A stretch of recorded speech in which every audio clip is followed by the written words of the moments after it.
that much and all the shit they've done, folks. You know, it's just crazy. Well, I found out who's on this bust as well, folks. Apparently this is the mother and father of one of the founders of the secret garden here, where I'm doing my walking tour. So there you go. I thought it looked a little bit like George H.W. Bush when I first saw it, but I thought, no, it can't be. I don't think they'd have a statue of that man here. But it looked to me like it could be a little bit like him. But yeah, apparently it is one of the owners of the secret garden's father. I'll go for a little walk through here and just show you the place. It's a beautiful space, folks. I mean, I know you've seen me walk around here so many times before. You probably know the place just about as well as I do now. But it's great. I keep getting trapped by the beauty, and I go off topic and forget about what I'm talking about on my reports, because there's just so much good stuff here to look at, you know.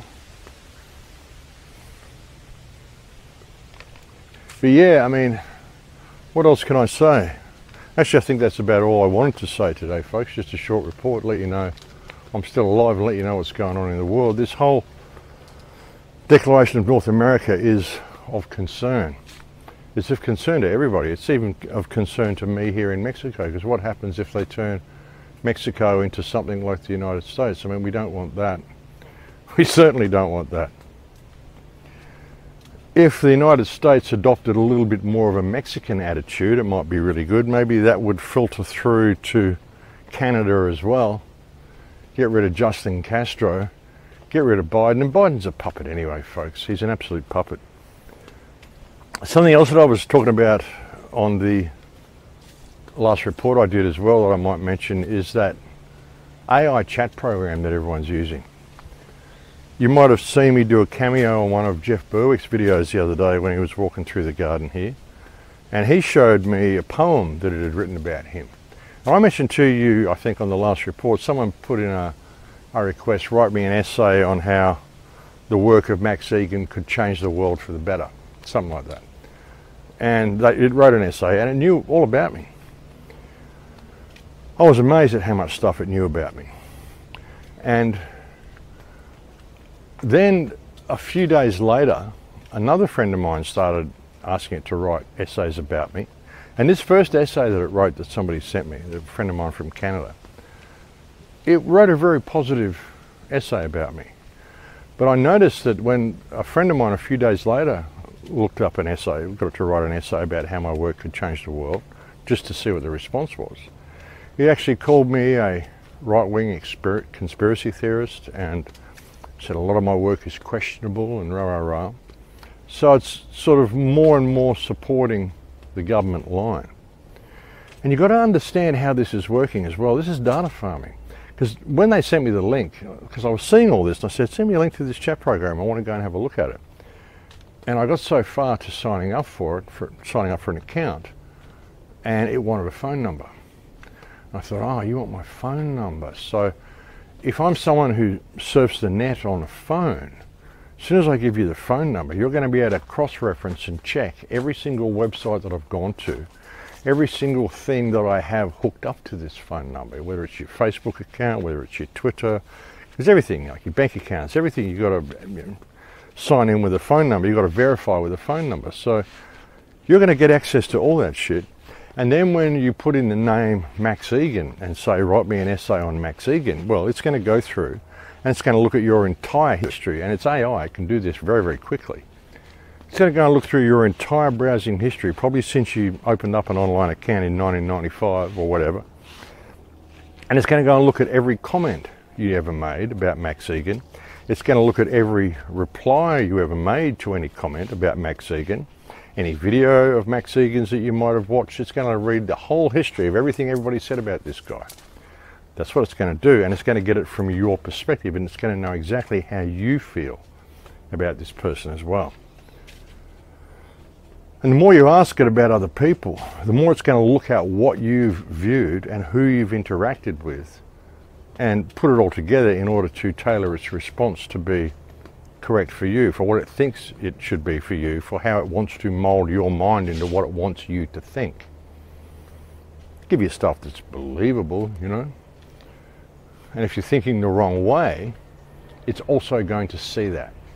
mean, if you've been writing comments that are totally supportive of me and all this sort of stuff and say, this is a great guy, this is the way we need to change the world and do all this sort of stuff, well, then it's going to say, okay, well, I've got this guy, I'll put him here on this little box and we'll catalogue him. This is data farming.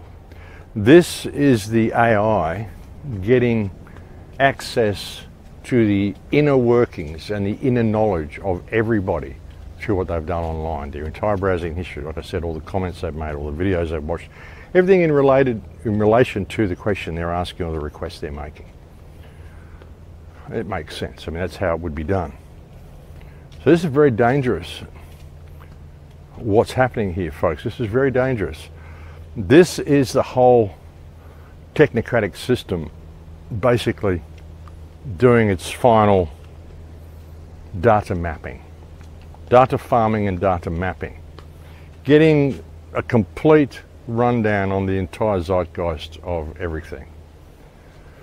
Through people's browsing history and through their chat history. Because browsing history, you're not just telling the computer what you want to look at.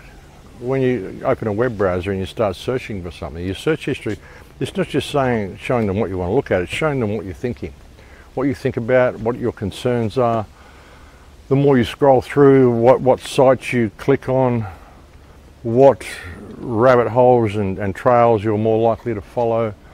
So it tells the computer, it tells them what you're thinking.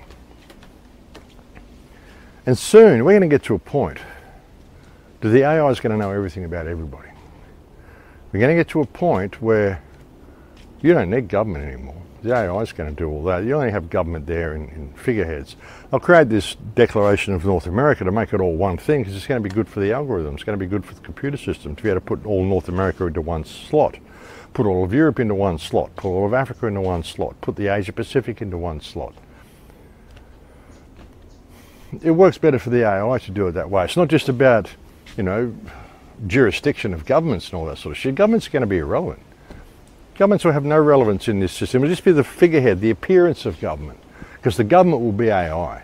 The algorithm will be dictating everything everybody does. You speak outside the box, say things that the algorithm doesn't like, you're interfering with the way the system works, well, you just get locked out of everything. You won't be able to go online without your digital ID. You won't be able to get your digital ID without your vaccine or any of that sort of stuff. So there's going to be two types of people, desirables and undesirables, and that's it. If you're an undesirable, you get locked out of the system. And all they have to do is digitize everything. That's all they have to do to pull this off, folks. And you'll get a situation where kids are growing up in pods, being born in pods, those ectogenesis chambers, get born into their 15-minute city. They won't know there's anything that exists outside that 15-minute zone. There won't be kids wanting to go overseas. They won't know there is an overseas. You have like 100,000 Truman shows running in one country. And they won't even know that the rest of the country's there. I mean, just know what you tell them, you know. I probably think they're in some country and there's some war going on against some other country and they definitely need their government there to protect them. I mean, all the shit that they feed people. But it's perfectly feasible for them to be able to lock people out of reality altogether. These upcoming generations, they will have no clue that they're living in a matrix. They'll have no clue they're living in a controlled environment. Just get fed some story or whatever. Like that film, The Giver.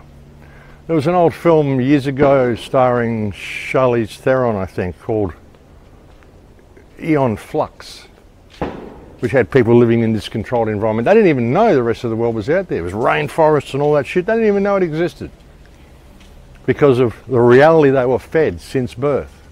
And they were recycled and told they couldn't breed because there'd been some sort of a DNA problem through a vaccine that had gone wrong.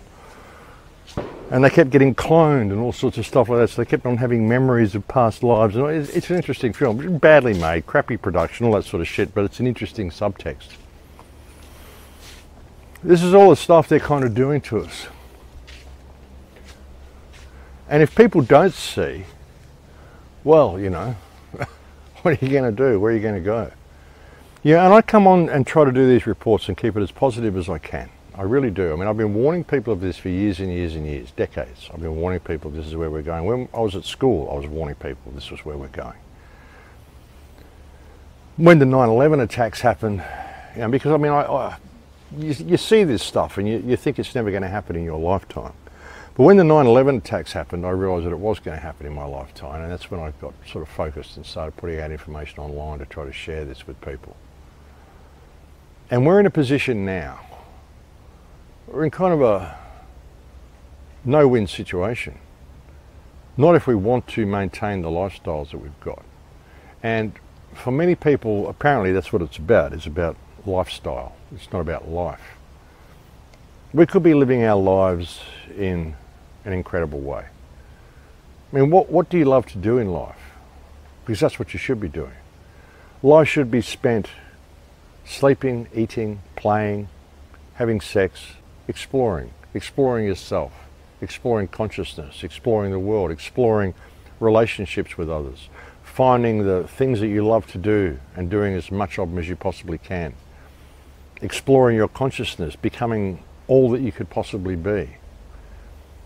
That's what life should be about. But we've been trained that no, it isn't about that. It's about walking between the lines. It's about collecting paper. It's about building some temporary piece of accommodation for yourself that's going to be pulled down and turned into a slum 100 years from now. And it's about gathering as much stuff as possible so that you've got more stuff than the guy next door, so that you've got, you know, something to measure yourself by, so that you're worthy. You should work at exploiting the earth or exploiting others in order to collect stuff that you really don't need, and through means of which you will never ever find yourself and your true purpose.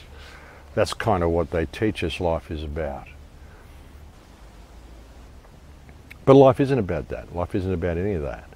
They've taken our life and our true worth, our true purpose for being here away from us. They've got us distracted with all this other stuff.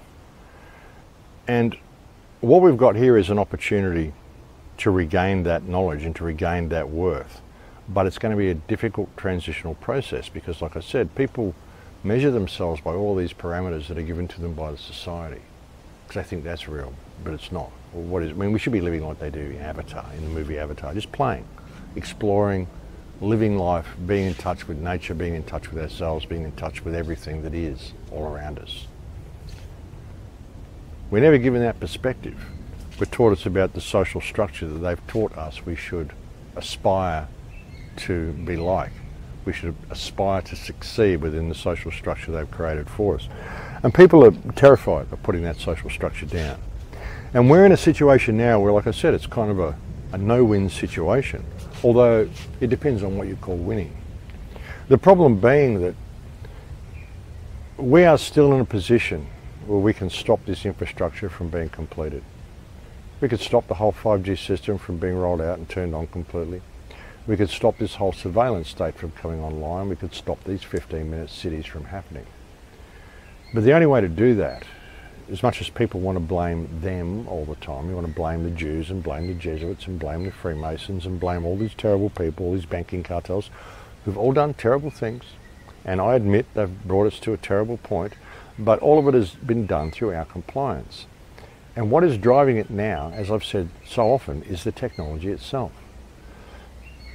People's willingness to carry a smartphone around with them everywhere and shop with a credit card is what has brought this system online.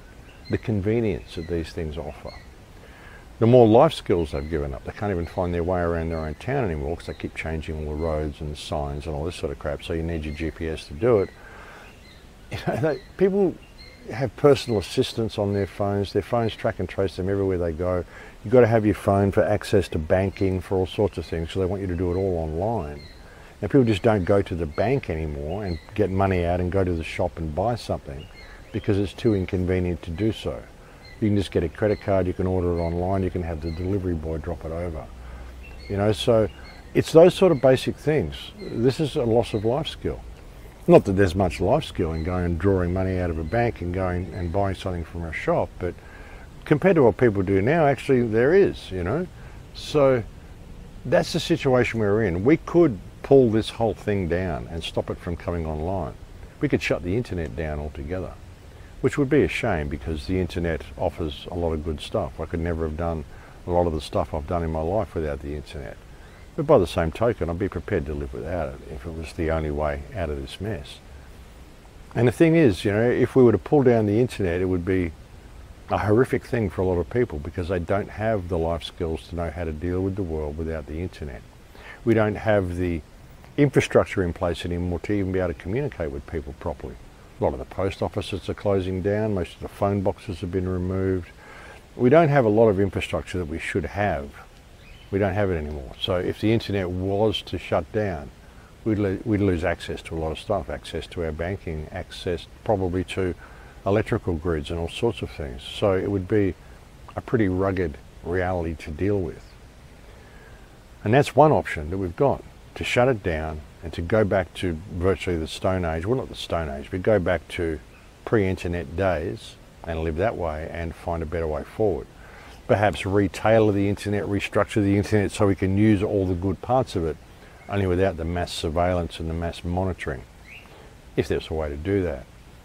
That's one option that we've got, and that's a viable option to be able to change the world and to be able to heal the situation that we're in and stop this runaway freight train from ever falling off the cliff completely. The question is, how many people are prepared to do that? I'd say not many. Many people are completely addicted and dependent on the internet. They can't imagine life without it. You know, when you look at how they've sort of turned people, claimed they're adults and fully grown at 25 and that sort of stuff. According to Mayans and Mayan calendars and ancient traditions, you're not actually an adult until you're 52 because you haven't learned enough about life. You've got to take that long to do it. And then you live a couple of hundred years after that. So yeah, we used to live a lot longer. That's other traditions. But now they say people are adults when they're 25 and whatever, so they give them the right to vote and they can influence society, they can become politicians and do all sorts of stuff. All of these people don't even remember the 9/11 attacks happening. They don't remember what the world was like before. And so they have no reference point for what freedom looks like. And it gets more and more that way as the generations come forward. So to these people, you know, people in positions of authority that are 25 years old now, they can't remember life without the internet. They've never known life without the internet. They don't know how life is even possible without the internet because they don't have the skills to be able to deal with it on a personal people level on the ground. They just don't do it. They can't. They've never experienced it. You see how quick that's happened in a matter of like 25 years. All you've got to do is like put this sense of responsibility into people who are too young and have too less life experience to really be ever given that type of responsibility, especially over other people's lives, which they've got. So yeah, I'm not saying anything about, you know, if you're 25 years old, you're not grown up and you're not intelligent. Don't hear me that way. That's not what I'm saying. It's just that someone who's 25 years old doesn't have the necessary life skills to be put into a position where they're in control of people who are like 60 or 70 years old, who've been around the world 20 times and seen a lot more than they've seen, and could probably offer them a little bit of advice.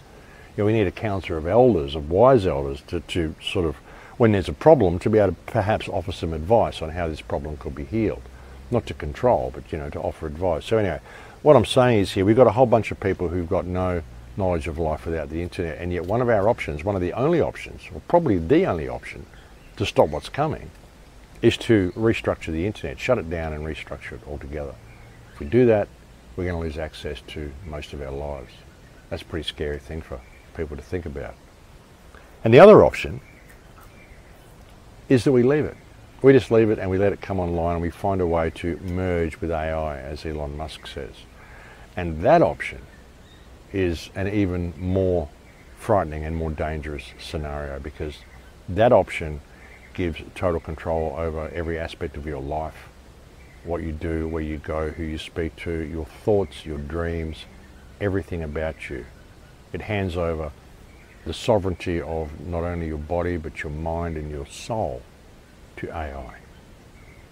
That is a far worse prospect than shutting down the internet. I mean, what can you say, folks? The Unabomber was right. He had bad methodology, but he was right. The internet and technocracy is the most spectacularly evil system you could possibly ever imagine. I mean, years ago I put out a show called Giving Life to Lucifer. You probably heard me talk about it before. And what is Lucifer? Lucifer is a system. Lucifer is the bearer of light. What is light? Light is information. What gives us more information than anything else? The internet. What does Lucifer mean? Lucas, light, cipher, code. The code that bears the light. We create this system. We give full autonomy to this system. And then we hand our lives over to it and it takes from us our souls. That's why I keep calling this a soul harvest. You know, every time you comply with something that you know is wrong, you give away a little bit more of your soul. How much are you going to continue to give away? You put on a mask, you do this, you do that, you comply, you scan a QR code, you think the more I comply, if I just comply, if I'm just a good little slave, eventually it will go away. They'll reward me by putting it all back to the way it was. No, they're never going to do that. They don't want to put it back to the way it was, and the way it was wasn't normal to begin with. You know, you're under a spell. Everybody's under a spell. You're under a spell of the written word. You know, you've got to do what these people say because they wrote it down on paper. It's crazy. We call it law. You can't walk off these lines. You've got to do this and you've got to do that and you've got to pay me money every year because this guy wrote down on a piece of paper that you've got to do that. And I've got a fancy suit on and we put a rubber stamp on the paper, so therefore that means you have to do it. And we go, oh, okay. Yes, sir. No, sir. 3 bags full, sir. What the fuck for? Whoever thought this up? This is ridiculous. Well, you've got to put me in a state where my life is in a state of hardship and I'm not able to experience myself to the fullest of my potential because you're wearing a fancy suit and you wrote some stuff down on paper and you're telling me I'm not under a spell? It's a spell, folks. They spell these words out to suck you into believing that they actually mean something. It's a spell. It's a grimoire. Legal documents are grimoires. You're living in a matrix. The matrix is your belief that the system is real to begin with. The belief that anything that's written on these pieces of paper actually means anything. That's the matrix. You know, what you need to discover is yourself. And as soon as you discover yourself and step into yourself, you look around and you go, what the fuck happened to humankind? Why would anyone believe that they have leaders? Because people have been disempowered, they've lost their life skills, they don't know how to get on with the life anymore, they don't know how to do anything but live off the food trucks and scroll on their cell phone, they don't know how to do things anymore. So that's the situation that we're in. So with all the talk of blaming them, let's all hate all the Jews and let's hate these people and let's hate those people, because yeah, they did a lot of bad stuff, a lot of these people, but now it's the technology. And I'll tell you folks, when this technocratic system comes online, these rich, powerful Jews, these rich, powerful banking cartels, these politicians, all these people that think they're going to have power in this system and they're going to sit above the system, no, they're not.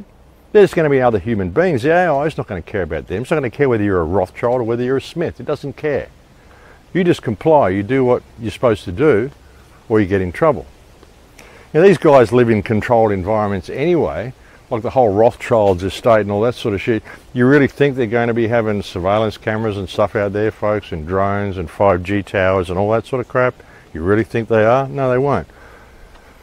These people will be off grid in as much as they won't be in that technocratic environment. I mean, how often do you see the Rothschilds surfing on social media or, you know, using regular cars and transports and doing all this sort of stuff? You know, they just come up as anomalies in the system.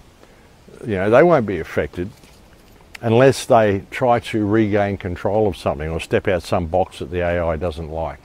And people are being, like, destroyed. The human race is being destroyed. Another reason for this deactivation of children's sexuality is they want to lower the working age. They want to get everybody's, I mean, they want kids sexually activated. If you don't want to change your gender and become sexually non-existent, which is what happens when you attempt gender change, you become non-sexual, you just atrophy your organs so you're not a male or a female anymore because nothing works down there. If you don't want to do that, you just want to be a normal person. We want to turn you into a little stud or a little whore, and we want you breeding by the time you're 8 years old. We want you to have children by the time you're 12 or 13. We want you in the workforce and out of the workforce and dead by the time you're 30. Because that's a more efficient way to run society. That's the sort of plans they've got. And we'll have you people reduced down to 500 million, thank you very much, because that's all we need to run the system, to run the factories and to run the shit that we want to run. That's the way they think about all this stuff, folks. They don't care about people, they don't care how many people they kill, and they don't want a society where people actually grow to be elders. They don't want people becoming old enough to actually be able to figure out what's going on and how much they're being scammed. I'm just caught up in this virtual world and all this stuff ticking over and all this shit going on and there's so much stuff happening in your lives that you never really get time to think.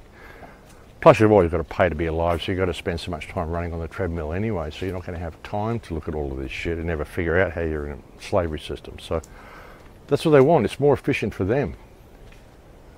You know, if you're a farmer doing cattle or whatever, you know, yearling meat and all this sort of shit, they want the young ones. It's the same with the people farm that we're living in, folks. They want the young ones.